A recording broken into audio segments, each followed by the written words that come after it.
stars and Metalhead to the world. It's Overland Metalhead here. Currently in my 67th nation of Bosnia and Herzegovina.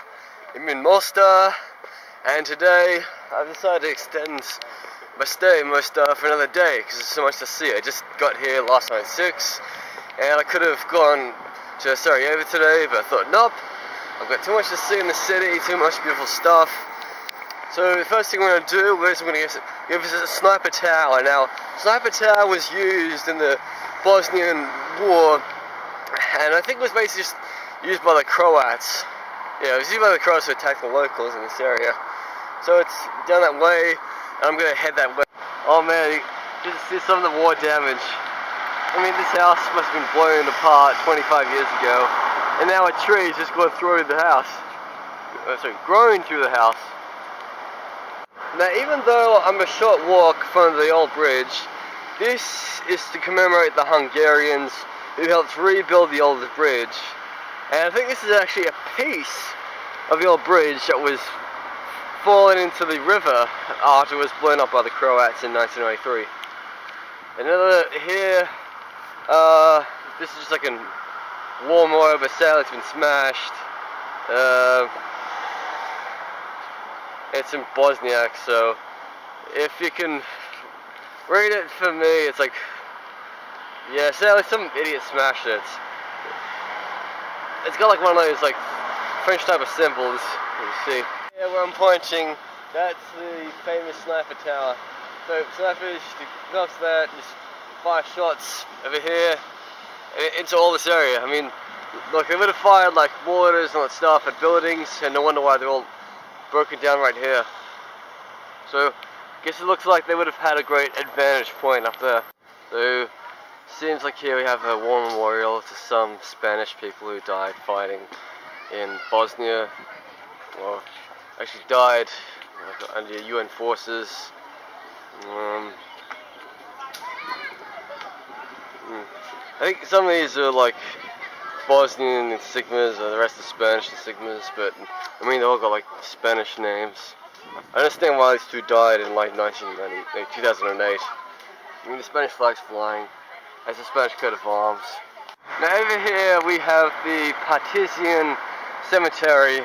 I think I remember reading online it's to commemorate those Bosniaks who actually died fighting in World War II, along with the Yugoslavs, because I mean Yugoslavia was heavily attacked in World War II.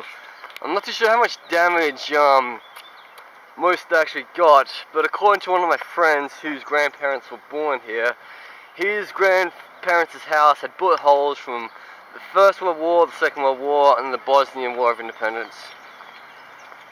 So I'm just going to go up here and have a look around. I mean, I don't think you'll find any graves from 1993. So where I'm standing in the Partisan Cemetery, over there is another big Catholic cathedral, and if I zoom in on the top, at the very top of that mountain over there, there's a giant cross. I think there is a cathedral on top of that mountain, I'm not too sure, but they've had that cross up there since Bosnian independence, basically because the town is basically, you know, like half Croat, half Bosniak. So here we have the top of the Partisan Cemetery, and it shocks me that I can't really see many graves, but here are some gravestones here, but they don't really say much, they just got stones. And it looks like over here people have been laying wreaths and flowers unless you died. And you hear that thing over there, that's Cathedral Bill. I mean, see that cathedral over there, that's where like I'm actually staying for the next day or so. Yeah.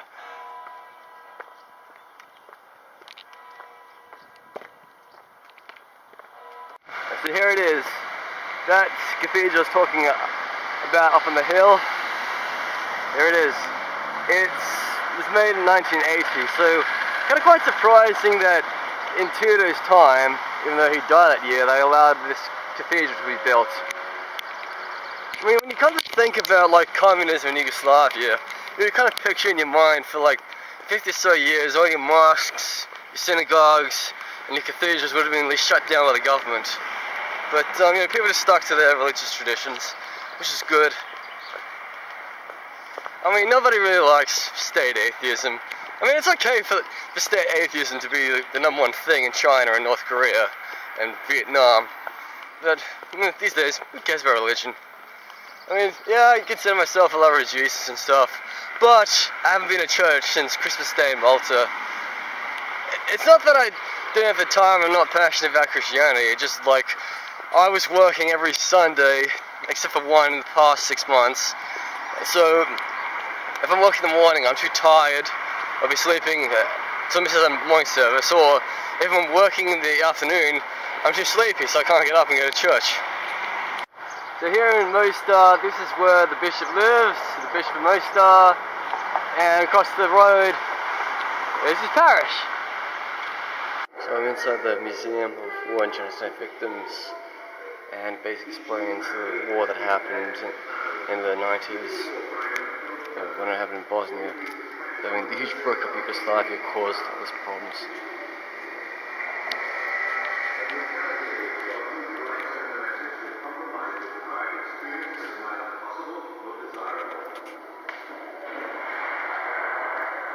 Those remains from the jacket of a 3-wheel rifle in Kerouac.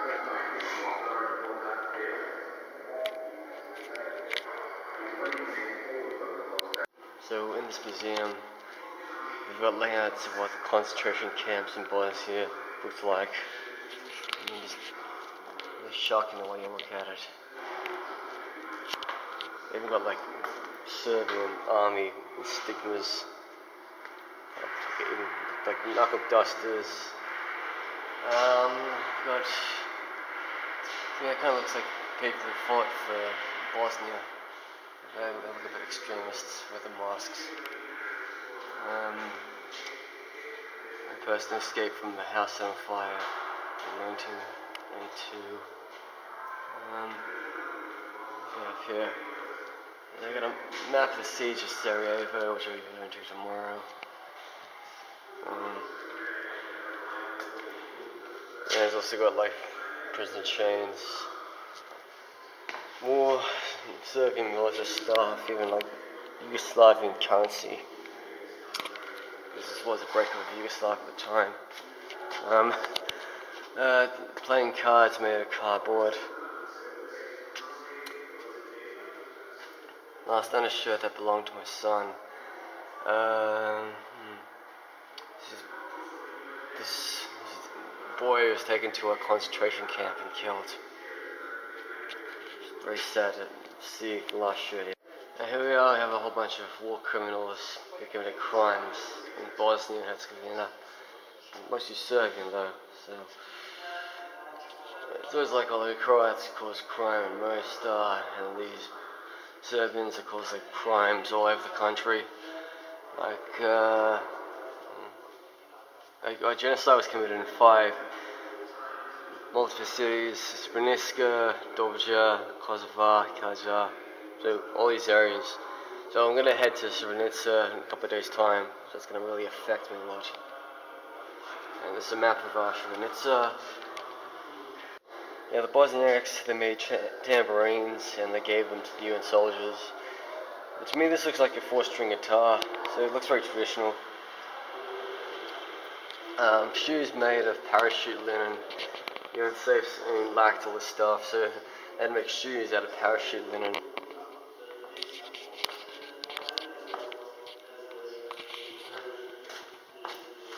Knife and tobacco.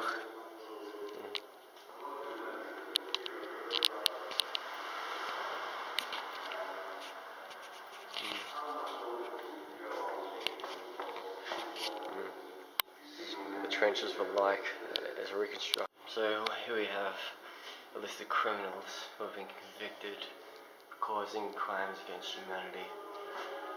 It's really startling to see all their faces. I mean, some of the sentences, so they got like 10 years, 15 years, 7 years, 6 years. Like crimes convicted of war crime as a civilian. This guy, Croatian, part of the Croatian Defense Council, breaking like Geneva Conventions, violations of laws and customs of war, 10 years, 20 years, 18 years.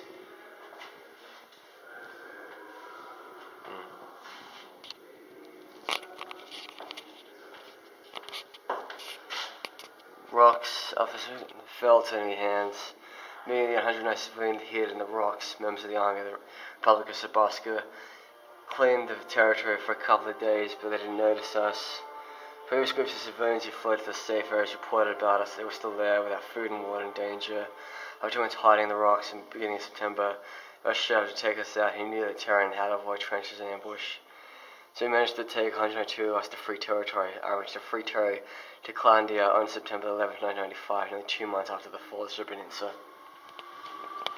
The museum is very shocking, as it's all about the discovery of mass graves, like blindfolds found at the Grebia school. Serb executions tied the hands of Bosnian Muslim victims before shooting them. Blindfolded victim of Zulak mass grave, Serb executions tied these guys of Bosnian Muslim victims before shooting them.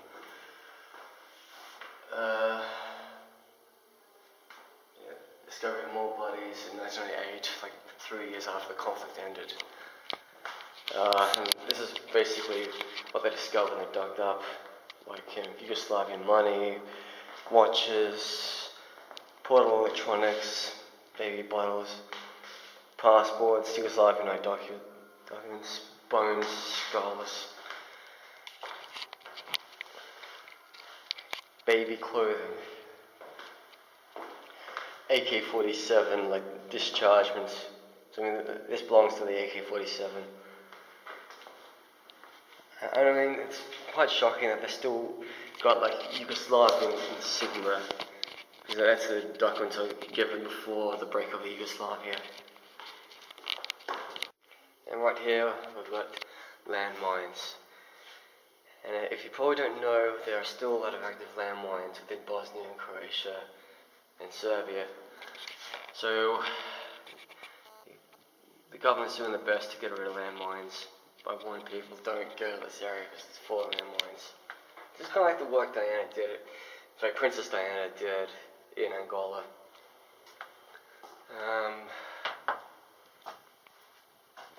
This is more like where they torture people, or like kill people. It's even got like Serbian stigmas.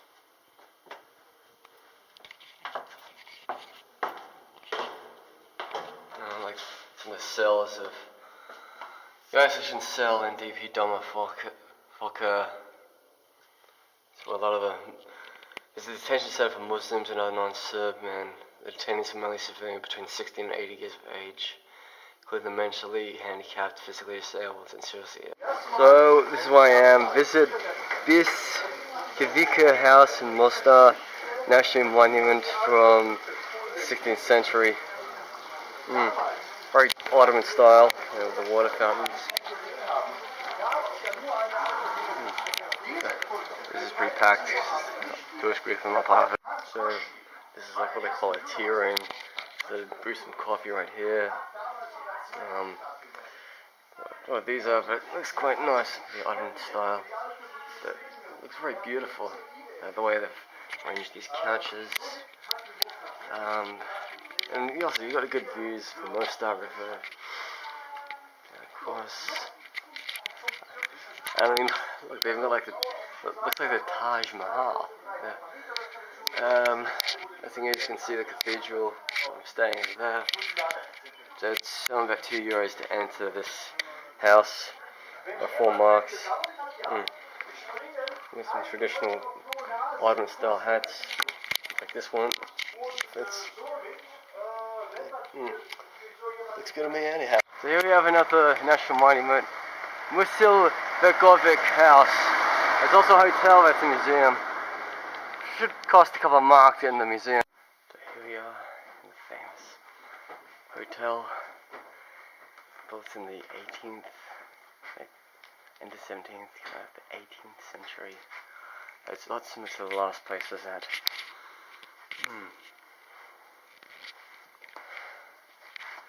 mean, they even got a Quran there for you to read.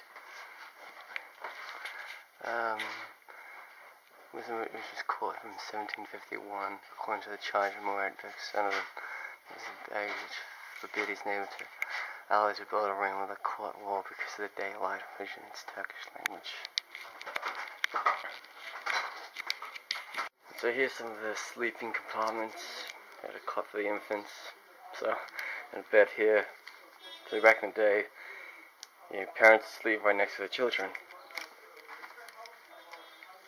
This is very modernized thing. Oh, sorry, sink. Yeah, very modernized.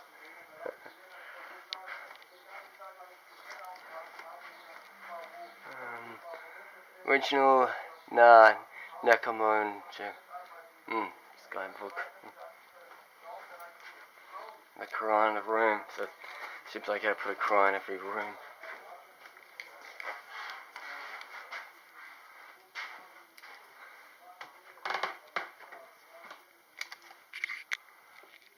So this is what I wanted for lunch. Kebabby, some pieces of meat, onion, salad, fries, and summus. So summus is the bread. So onion, bit of salad, and chips. Got some olive oil, some salt and pepper, and some mineral. So right now I'm at, let's see, Sedge Ginger Turb. It's like a tomb, like a mausoleum. Built in 1831, the tomb of Mustafa Ejubovic, right here. Mustafa Ejubovic, a well-known Mostar writer, born 1651, died 1708. So, an iconic person is buried here, along with the graves of all the people who died in the Bosnian War, which are over there, and up around here, as it's right near this beautiful mosque right here.